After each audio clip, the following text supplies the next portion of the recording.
Hi everyone. In this video, I will demonstrate the design and simulation of common source amplifier using advanced design system tool. For designing a common source amplifier, you need MOS devices to be placed in this work area. For MOS devices, go to the library palette, scroll down, select the devices MOS. You will be made available with numerous types of models. This is Berkeley's simulator model 1, BISIM 2, BISIM 3. Like that, you will have BISIM 4 model also. For the design and verification of a common source amplifier, I want a NMOS which acts as a common source. The source will be grounded, and a PMOS on the top which acts as a load. You can move this text by using function and F5.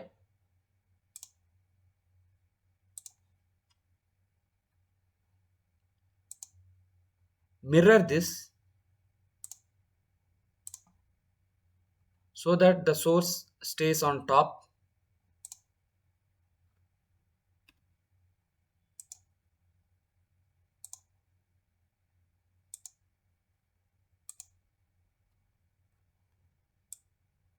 Connect this drain to drain by using insert wire.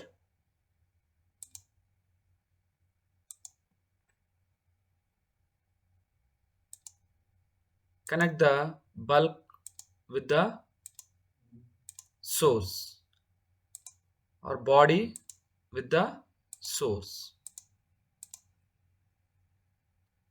You can take this as a output. Name this. Select the arc, or first go to the insert wire or pin. Click on this. You can label this to V out.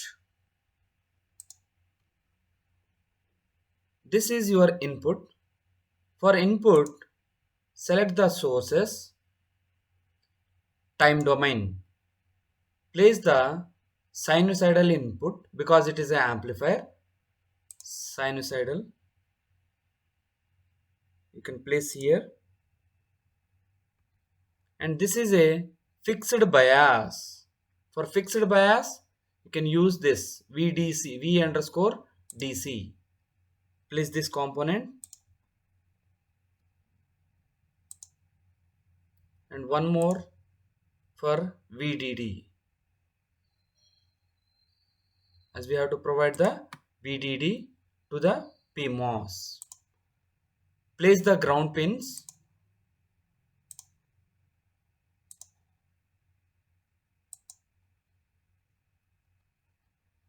Make the required connections.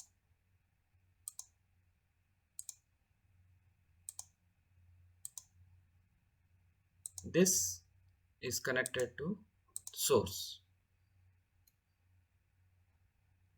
This act as a source or a fixed bias potential. So since it is a PMOS transistor, you should provide a negative potential so that it is a continuous on state.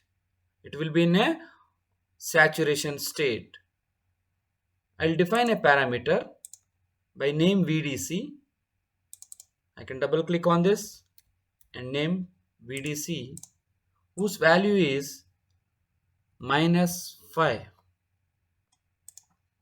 So I can place this VDC here. It is having a value of -5 volt. Once the -5 volt is provided, it acts as a direct switch from the supply. The supply is also of 5 volts. You can change this. This transistor NMOS acts as a common source. The source has to be grounded but with a negative potential. So select this.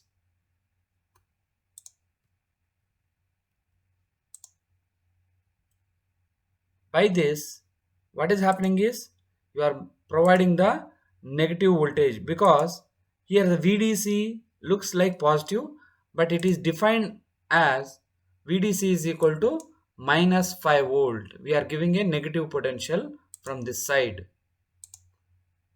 Make the connection. You have to define the inputs. You need to define the input.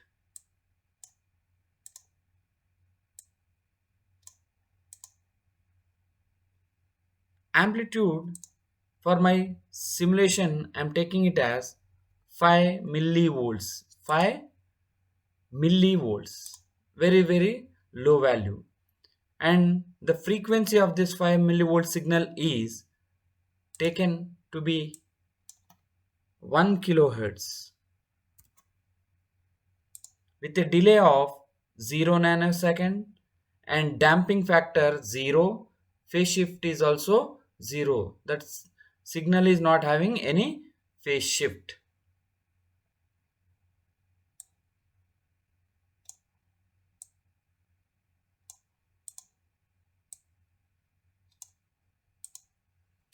Once the circuit design is completed, what we can do is we have to define the model parameters for this NMOS and PMOS. Without that, you cannot perform the simulation of any circuit. To provide the model file, search the netlist include. Select this, place here. For my simulation, I am using a 130 nanometer file. So double click on this netlist include the file, browse it. I have placed the technology file 130 nanometer on the desktop. It says desktop has to be added to the path list. OK. Say apply. OK. Now we have included the model file. Once the model files are included, the length and width, it takes the default values. But for my application, I am defining the value to be 0.13 micrometer and width of the PMOS to be a parameter WP, which is multiplied by 0.13 micrometer. I'll copy this.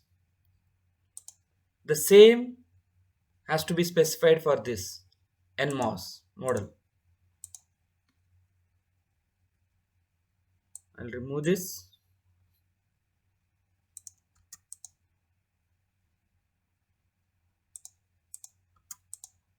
And specify the width of the NMOS.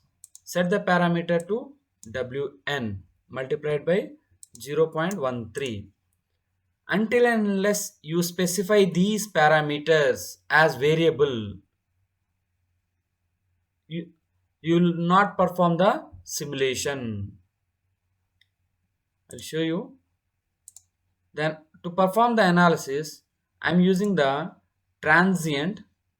Go to the simulation, transient, place the transient controller.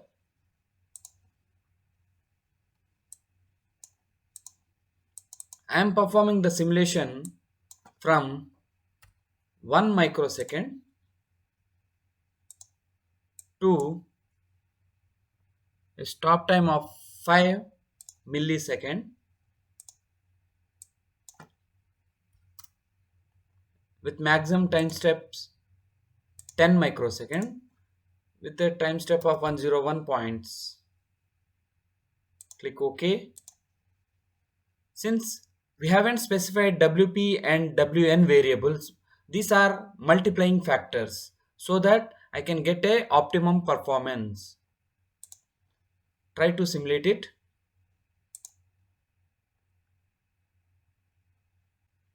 It gives me first error is MOSFET 1 is an undefined for MOSFET 1. In the technology file, the model file contains the CMOS N. We haven't specified, and more for PMOS it is CMOS P. First we have to define them. Here we have to define that CMOS N. This model to CMOS P. Once the models are declared and technology file is included, it is ready for simulation. But as I told you, WP and WN are not specified. So it gives me error. WN is not specified for the MOS. So you have to declare that as a variable. So I'll use insert variable and define WP. One more variable is WN. By double clicking you can have it. Click on add. Okay. Now you have two variables.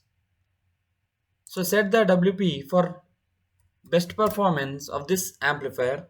You can set WP is 2.0 and WN to 5.35. 5.35. Once the schematic is completed totally, you can go for the simulation. You can perform the simulation. Since there are no errors, this is the error window, error log window. The simulation is fine. Now you can place the rectangular plot into your design. Select this, place here. I haven't specified the names of the variables. I have specified only the output.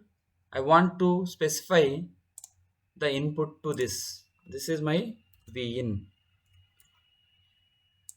and this is my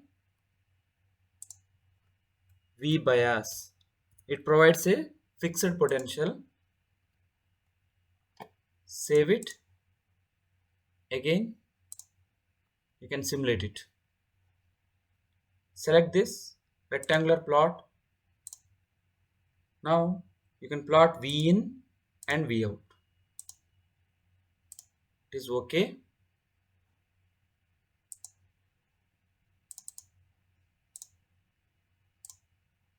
So you can see this.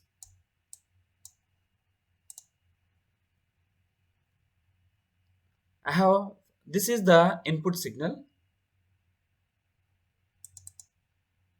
I'll increase the thickness of this to 1.0.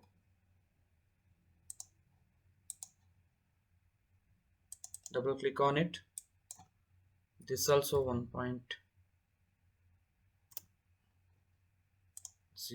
Okay.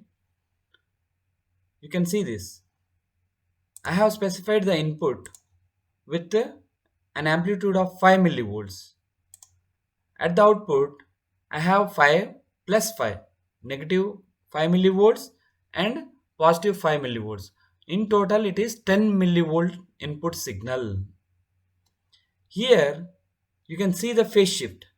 This particular common source amplifier is providing a phase shift. It is having a phase shift. Now you can measure the maximum amplitude of this. Then from that you can find the gain of this particular amplifier. So maximum value,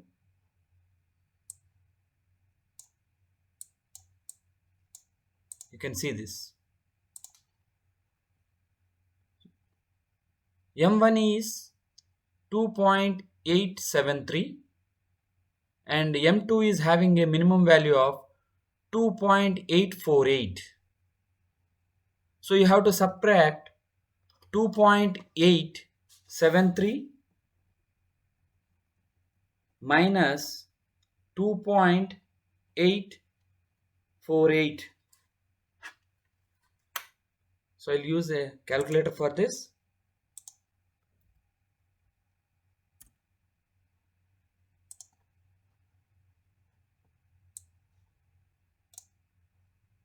The first value is 2.873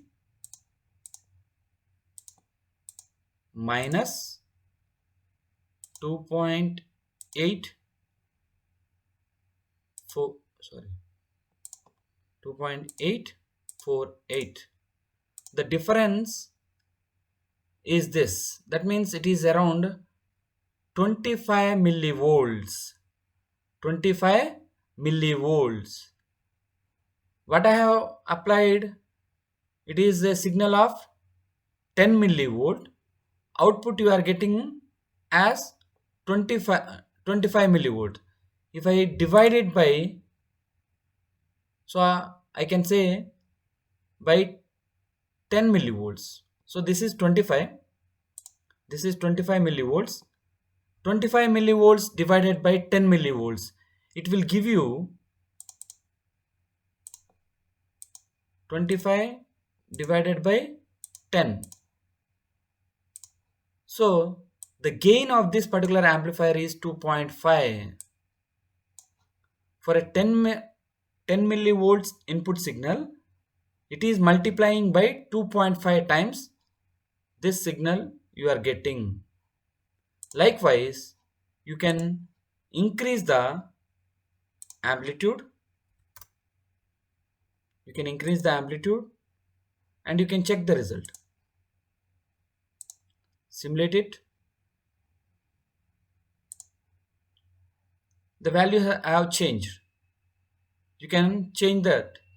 2.885 minus 2.835 will give you a constant value in terms of millivolt divided by input will give you the gain of this particular amplifier for a 10 millivolt.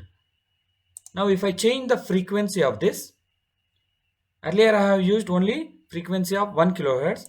Now I will change it to 10 kilohertz. Save it. Run this simulation. It shows the input signal. It has simulated from 0 to 5 milli.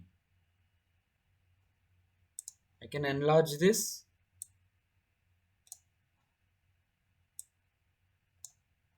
See, the values have changed. The peak value is M1.